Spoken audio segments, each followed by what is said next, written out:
कल के दिन के दोस्तों इवनिंग रैप में हम लोगों ने डिस्कस भी किया था कि निफ्टी 50 ने अपने इंपॉर्टेंट लेवल 16,300 के नीचे दी है क्लोजिंग और 16,000 के 300 के लेवल्स को सस्टेन ना कर पाने के कारण आपको एक फ्रेश वीकनेस दिखाई पड़ना शुरू हो सकती है and Nifty 50 can start to fall again to 15,800 and 15,200 levels.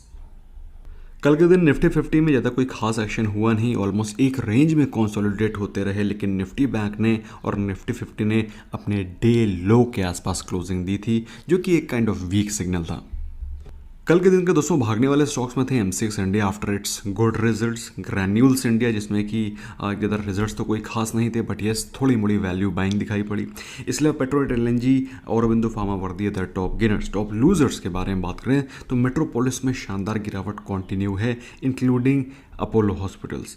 Doctor Lal path lab में करीब 6% गिरावट because of their poor quarter four results, और क्वार्टर फोर के रिजल्ट्स में जिन्होंने भी पेन शो किया है उन स्टॉक्स को बख्शा नहीं गया है। इसके अलावा टॉप लूजर्स में थे डेल्टा कॉप एंड आईओसी के रिजल्ट्स तो पुअर थे, परंतु आईओसी ने 1:2 का बोनस भी अनाउंस किया था, लेकिन वो बोनस की न्यूज़ भी आईओसी के स्टॉक को सपोर्ट नहीं कर पाया। IOC fell up to 5%। Up to 5% क्या 5% से ज़्यादा की गिरावट आपको दिखाई पड़ रही थी, बट क्लोज हुआ ऑलमोस्ट 5% के आसपास। और इन सभी चीज़ों को ध्यान में रखते हुए सिर्फ एक चीज़ जो थोड़ी मोड़ी पॉजिटिव हुई है, वो थोड़ी मोड़ी, ज़्यादा कोई खास नहीं, वो है थोड़ा से क्रूड ऑयल में कूल ऑफ, वो है 4% का। लेकिन दोस्तों जब तक क्रूड ऑयल डॉलर 100 के ऊपर ट्रेड कर रहा है, it is a very very big pain for India. Natural gas में भी कोई ज़्यादा खास कूल ऑफ दिखाई नहीं पड़ा, गोल्ड सिल्वर कंसोलिडेट कर रहे हैं। और जब तक ये कूल ऑफ होगा नहीं क्रूड में, Indian economy will keep suffering और उसका इम्पैक्ट आपको इंडियन रुपी पे भी दिखाई पड़ेगा।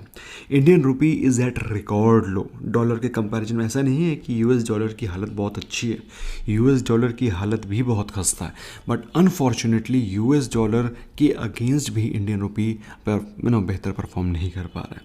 तो यूएसडी को देखें तो प्रेजेंटली ट्रेड कर रहा है 77.58। अब आपको क्वेश्चन होगा कि सर करना क्या है। दोस्तों करने के लिए इस समय आपको एक लेवल टू लेवल ट्रेड करना है, अच्छी क्वालिटी ऑफ स्टॉक्स को सही लेवल पे बाय करना है और सही लेवल पे प्रॉफिट को बुक करना है, और ये चीज़ आपको सीखनी पड़ेगी। In case if you want to learn seriously, links are in description. Otherwise you will keep अपना व्यू को आप चेंज करते रहेंगे, you will not be able to create your own view. Ultimately चीज़ें सीखनी तो पड़ेगी at the end of the day you have to learn. फिलहाल बात करें दोस्तों इंपॉर्टेंट लेवल्स की पिवट चार्ट पे, तो कल के दिन जो क्लोजिंग हुई 16,240 below 300 is the clear cut indication कि मार्केट ऊपर के लेवल पे सस्टेन नहीं कर पा रहा है, ऊपर के लेवल पे सेल ऑन हाई की मार्केट चल रही है।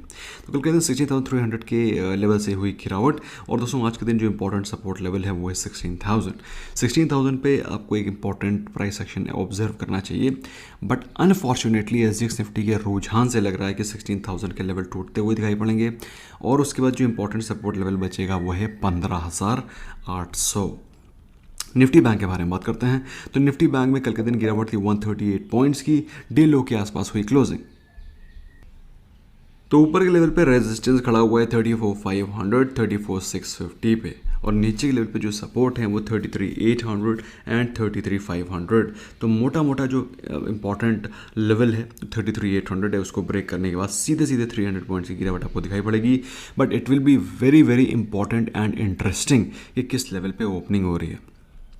ज़्यादा गैप डाउन ओपनिंग हो जाएगी तो फिर आपको ट्रेड नहीं करना है, क्योंकि एक इमीडिएट पुल बैक दिखाई पड़ सकता है and your stop losses can hit. तो आज के दिन थोड़ा सा वेट एंड वॉच रखिए, और कैसे ट्रेड करना है उसको आपको ड्यू कोर्स ऑफ टाइम पता चल जाएगा। जो मेरे मेंबर्स हैं उनको of course they will remain updated on WhatsApp and the groups, that is Telegram group. इसके अलावा दोस्तों एफआईआईज के बारे में बात करते हैं। एफआईआईज ने कल के दिन सेलिंग करी, डीआईएस ने बाइंग करी, और बहुत ही मिनिस्क्यूल बाइंग हुई डीआईएस के द्वारा। एफआईआईज की selling was still on upper hand. इन सब चीज़ों के बीच भी there is a good news. Good news ये है कि बारबेक्यू नेशन अपने नए 80 नए रेस्टोरेंट ओपन करेगा। इसके अलावा बायबैक की न्यूज़ है सीएल एजुकेट और बिरला सॉफ्ट में। तो जिन लोगों ने इसमें इन्वेस्ट कर रखा है उनके लिए रिकॉर्ड डेट अभी आई नहीं है, but record date will be coming soon. और जैसे कि आप लोग जानते हैं कि कभी भी किसी भी कॉरपोरेट एक्शन के लिए हम लोग को किसी स्टॉक में बाइंग नहीं करनी है। Never we have to buy any stock for buy back और डिविडेंड और स्प्लिट। अगर आपके पास है होल्ड इट, अदरवाइज उसको उसके लिए आपको किसी स्टॉक में बाइंग नहीं करनी है। या LIC हाउसिंग फाइनेंस के बारे में बात करें तो LIC हाउसिंग फाइनेंस के रिजल्ट्स आए थे इवनिंग रैप के बाद में। प्रॉफिट बहुत ही शानदार जंप हुआ है, 174%। प्रोविजंस कम हुए हैं और रेवेन्यू में कोई ज़्यादा खास जंप नहीं है, but yes it was one time profit. इसके अलावा ITC के results were also very good. ITC का जो नेट प्रॉफिट है वो करीब 12% के आसपास जंप करा है। सिगरेट रेवेन्यू तकरीबन 10% का जंप करा है और non cigarette revenue was up 12.3%। तो कहने का मतलब क्या है, ITC के results are consistent as expected in line. Not so good news के बारे में बात करें तो US का जो इन्फ्लेशन है वो 9% पहुंच गया है। दोस्तों कल शाम को भी मैंने एक वीडियो को रिक्वेस्ट किया था कि आप लोग को देखिएगा। अगर आपने नहीं देखा है तो टेलीग्राम चैनल पे मैंने मॉर्निंग में डाल दिया था, मस्ट वॉच दैट वीडियो। तो आपको पूरा का पूरा जो ये गेम चल रहा है, क्या चल रहा है, समझ में आएगा। एनीवे US इन्फ्लेशन जो कि 2% के आसपास रहता है वो बढ़ गया है 9%, मतलब 5 गुना 500% की बढ़ोतरी, आपको मतलब 500 टाइम्स बढ़ चुका है। अच्छा 400% की बढ़ोतरी। LPG सिलेंडर के बारे में बात करें तो LPG सिलेंडर का प्राइस भी बढ़ता हुआ दिखाई पड़ रहा है और ये इन्फ्लेशन को फ्यूल कर रहे हैं। ये सारी चीज़ें इन्फ्लेशन को फ्यूल कर रही हैं। टेलीग्राम को दोस्तों ज्वाइन नहीं किया है, सर्च करें वेल्थ सागा। 1.3 लाख मेंबर्स की फैमिली आपका वेट कर रही है। Where you keep getting regular updates. Twitter और इंस्टाग्राम को भी आप ज्वाइन कर सकते हैं। इंपॉर्टेंट रिजल्ट्स के बारे में बात करें तो कल के दिन ITC के रिजल्ट्स वर गुड, ABFRL के रिजल्ट्स वर वेरी गुड। इसके अलावा Arvind, Barbeque Nation results were okay. IGL के results were surprisingly very good. IndiGo के रिजल्ट्स को मैं टेलीग्राम पे अपडेट कर दूंगा। LIC housing finance results were good.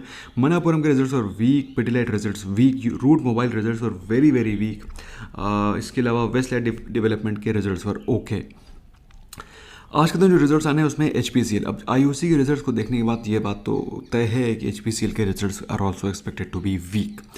Ashok Leyland, Bosch, Chambal fertiliser अभी रिसेंटली काफ़ी जंप करा था, उसके बाद काफ़ी गिर भी चुका है, but no point investing in the stock. ये सारे के सारे ट्रेडिंग बेट्स हैं। Concord, Gland Pharma, doctor Reddy's, Godrej consumers, Rossari biotech, again a very very good stock जिसमें कि आप लोगों ने अच्छा खासा पैसा बनाया होगा अगर आपने IPO में इन्वेस्ट किया है तो। उज्जीवन फाइनेंस, सूर्योदय स्मॉल फाइनेंस बैंक, ये सारे के सारे वो स्टॉक्स थे जहाँ पर आज रिजल्ट्स आने। सो दोस्तों आज करना क्या है, फोकस करिए ITC पे, फोकस करिए ABFRL पे, फोकस करिए डॉक्टर लाल पैथलैब में, क्योंकि ये स्टॉक बहुत ज़्यादा वीक हो गया है और अपने इंपॉर्टेंट सपोर्ट 2000 के लेवल पे खड़ा हुआ है और ये टूटता है तो फिर मामला और भी गंभीर हो सकता है। इसलिए ट्विटर हैंडल पे जो स्टॉक्स डिस्कस किए जाते हैं उन पे आप फोकस कर सकते हैं। कुछ बेहतर सीखना चाहते हैं, if you want to join a private group, link is there in the description.